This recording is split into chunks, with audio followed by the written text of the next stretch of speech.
ইয়েমেনের হুথি বিদ্রোহীরা তাদের সমরাস্ত্র তাক করে বসে আছে। তারা কোনোভাবেই ইসরায়েলকে মোটেও ছাড় দিতে প্রস্তুত নয়। গাজায় চলমান আগ্রাসনের বিরুদ্ধে সর্বোচ্চ জবাব দিতে প্রতিশ্রুতিবদ্ধ তারা। সেই সাথে ইয়েমেনে চলমান মার্কিন আগ্রাসনের জবাবও দিতে চায় হুথি। হুথি আবারও ইসরায়েলের অভ্যন্তরে ক্ষেপণাস্ত্র হামলা চালিয়েছে। এই হামলায় তেল আবিব, জেরুজালেম এবং উত্তর পশ্চিম তীর সহ বেশ কয়েকটি এলাকায় বিমান হামলার সতর্কতা সাইরেন বেজে ওঠে। ইসরায়েলি গণমাধ্যম সূত্রে এই খবর জানা গেছে, তবে তাৎক্ষণিকভাবে কোনো হতাহত বা ক্ষয়ক্ষতির খবর পাওয়া যায়নি।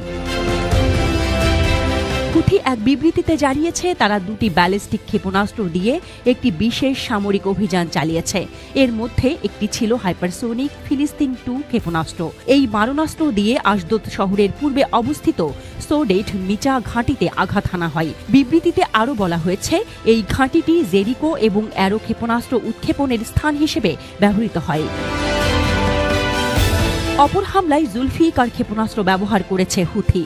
এটি ইয়াসফা অঞ্চলের বেন গুরিয়ন বিমানবন্দরে আঘাত হানে বলে জানানো হয়েছে। ক্ষেপণাস্ত্র হামলা ছাড়াও ইসরায়েলের আশকেলন এলাকায় একটি গুরুত্বপূর্ণ ইসরায়েলি অবস্থানে ড্রোন হামলা চালানোর দাবিও করেছে হুথি। এই হামলার পরপরই তেল আবিবের বেন গুরিয়ন বিমানবন্দর বন্ধ করে দেওয়া হয় এবং ফ্লাইট চলাচল স্থগিত করা হয়। ইসরায়েলি সামরিক বাহিনী দুটি রকেট হামলার বিষয়টি নিশ্চিত করেছে। তারা বলেছে ক্ষেপণাস্ত্রগুলিকে বাধা দেওয়ার চেষ্টা করা হয়েছে এবং এর ফলাফল পর্যালোচনা করা হচ্ছে।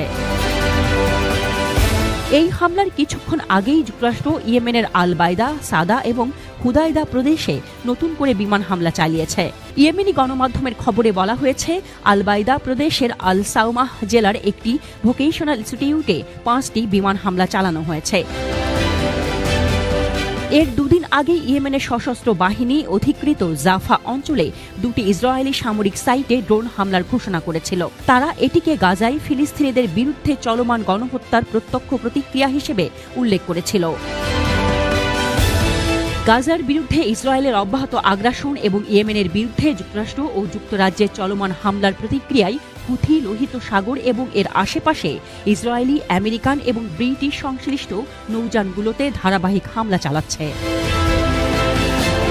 গাজার বিরুদ্ধে ইসরায়েলের তীব্র অভিযানের প্রেক্ষাপটে হুথি কৌশলগতভাবে গুরুত্বপূর্ণ নৌপথ অবরোধ করেছে।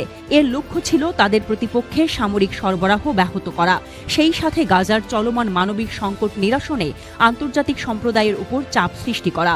হুথি স্পষ্ট জানিয়েছে গাজায় ইসরায়েলের স্থল ও আকাশপথে অভিযান বন্ধ না হওয়া পর্যন্ত তারা তাদের হামলা বন্ধ করবে না।